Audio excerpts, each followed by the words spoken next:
Hey guys, Gretchen here with Celtic symbol number 6 after this we're doing the atonement. Yay, exciting. Getting closer to getting Celtic Reiki done.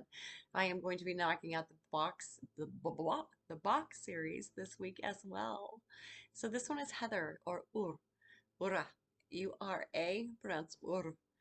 Heather is a very good earthy one.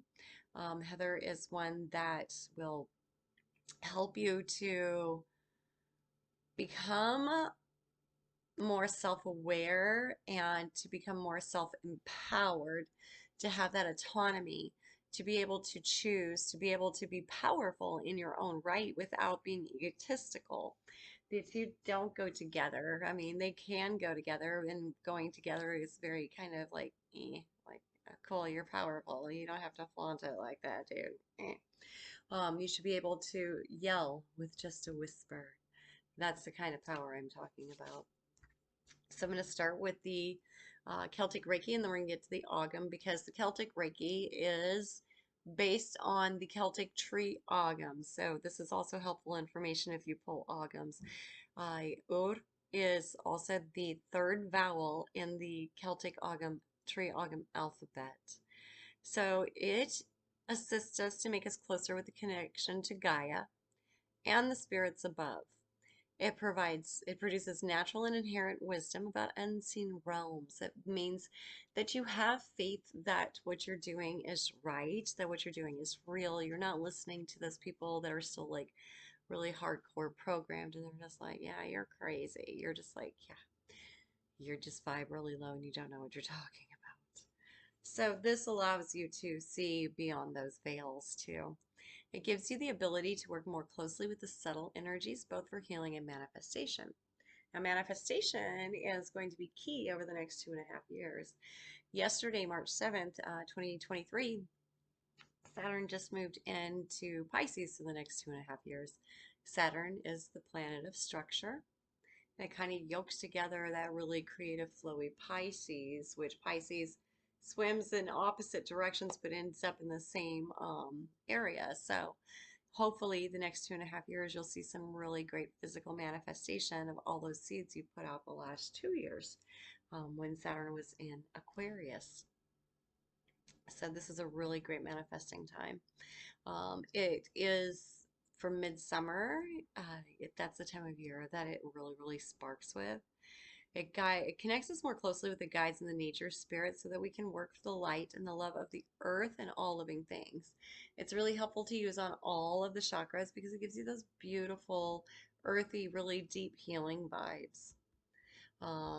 We did say it was one of the 5 vowels in the Ogham tree alphabet, represented by the R letter U, sometimes W, but mostly U.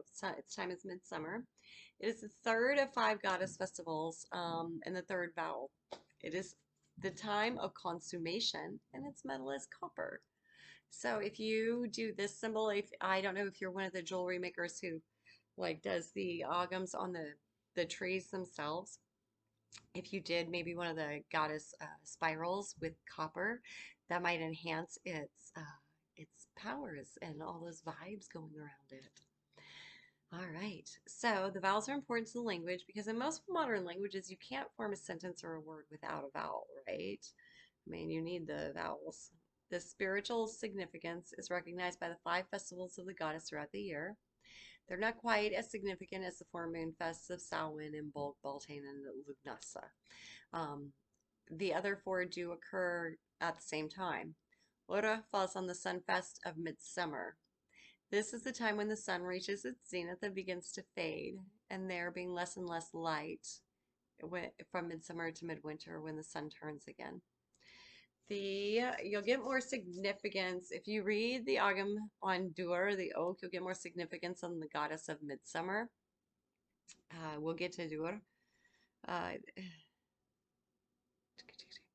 Celtic winding testing. The watchwords for Ur are I am the queen of every hive. The queen of the beast, she chooses the king, right? You choose the king by testing them to see if they're worthy. In nature, it's mostly the males that have to impress the females. The males have to be more colorful. They have to expose themselves. They have to show that their genes are the best and that they're the ones that you want to mate with. This used to be the way in the female world too, or the human world. Human means God thinker. Man doesn't mean man. It's from mana, it means thinking. And who is God? So it means God thinker. It doesn't mean man, like man, the gender. Okay.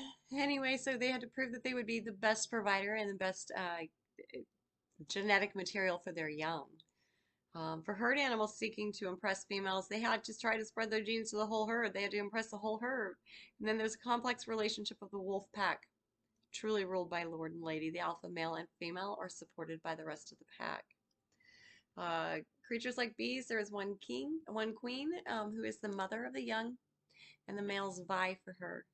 But in all the goddess representative, be she robin, deer, wolf, or bee, she chooses. The story of Gawain and Raglan brings us more to light. So Gawain and Raglan, and I'm just going to read this to you because this is pretty cool. One high midsummer, Arthur, yes, that Arthur, is out hunting and comes upon a white hart. He kills it, shoots it with an arrow, and is about to take off home when the tree he is under comes to life. The tree man is very angry and tells Arthur his name is Gromer Sonrajor, which means he is Lord of the Summer Day. He asks what forfeit Arthur will give for such an insult for killing this beast, and demands that Arthur answers his riddle question within 1 year, or forfeit his life. Arthur agrees. The riddle question is, what do women desire most? So then Arthur goes to his friend Gawain and asks for his help. Together they hunt high and low. No one can get the answer, what do women want most? Close to the end of the time that was set, Arthur comes upon this woman in the forest. Twisted and bent, weird, strange. She asks him who he is, and he tells her, and she says, releasing that word like a big snake hiss. You are Arthur. I know your quest.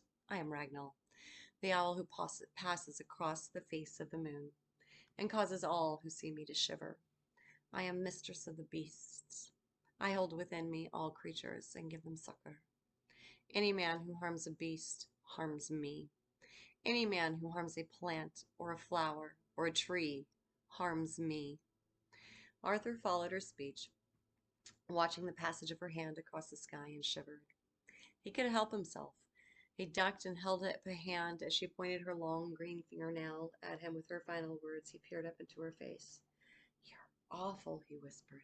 I see in your face the face of every beast in the world. Your eyes are owl's eyes, your nose a cat's nose, your ears lion's ears. Your teeth are wolf's teeth, your hands are bear claws, and your feet are the hooves of goats. Legs are like tree roots. Your body is gnarled like the trunk of Yggdrasil, and your arms are knotted branches. Your your breasts are great hills and mountains, and your belly and hips are big enough to birth the world. But she hasn't answered the question that he must answer to save his own life. And this answer has a price. She must be wed. He cannot marry her because he is already married to Guinevere. So she asks that Gawain marry her in his stead. Arthur takes her back to the castle, and Gawain agrees to marry her. The deed is done, and Gawain takes the hag to bed. Husband, she says, will you be as courteous to me as you are in open court? Then she turns back to him again. I know that if I were beautiful, I would have no need to ask this question. But I would ask one favor, just one little favor. Give me a kiss. Just one little kiss. Gawain stepped forward, narrowing the gap between them until he stood very close to her. Lady, and he took her in his arms, I'll do more than kiss you. And he made to lay her down upon the bed. She stopped him and pushed him away gently. Now that we are one, she said softly, her voice very different than before, it is only right that you see me as I can be. And before his eyes she transformed into the fairest woman in all the land, the most beautiful creature he'd ever seen, this ethereal angel creature. Angel, strike that. No, Angel. The Lord and Lady bless us, Gawain cried out and stumbled back a pace. My love has grown. She now stands in full flower. He passed a hand before his eyes, looked at her again, saw the beauty was still there. You are the most beautiful woman I've ever seen, and thus mine heart knew you to be. In God's name, who are you?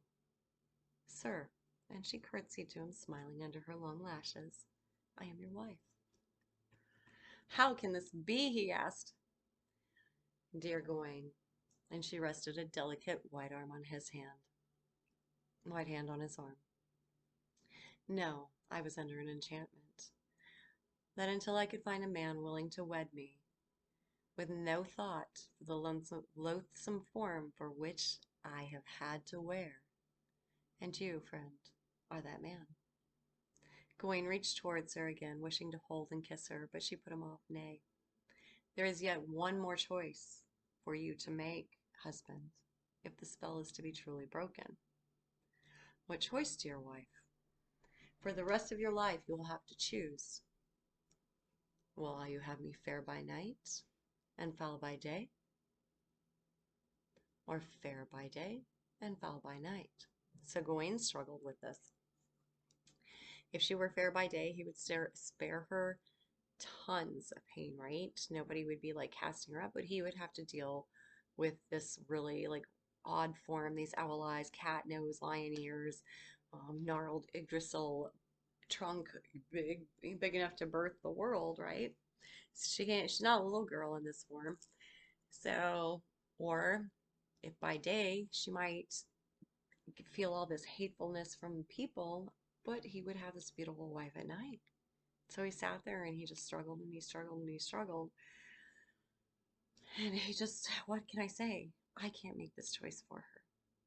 He stood up and went to her again, took her by the shoulders, turning her to face him, and said, Lady, looking deep in her eyes, the choice must be yours. He felt her quiver underneath his hands.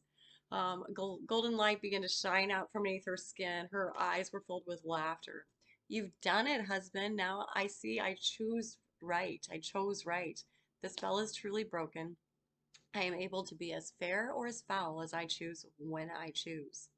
I choose to be fair with you, for you have given me what every woman, indeed every man as well, desires most, the right to choose for myself who and what I am meant to be.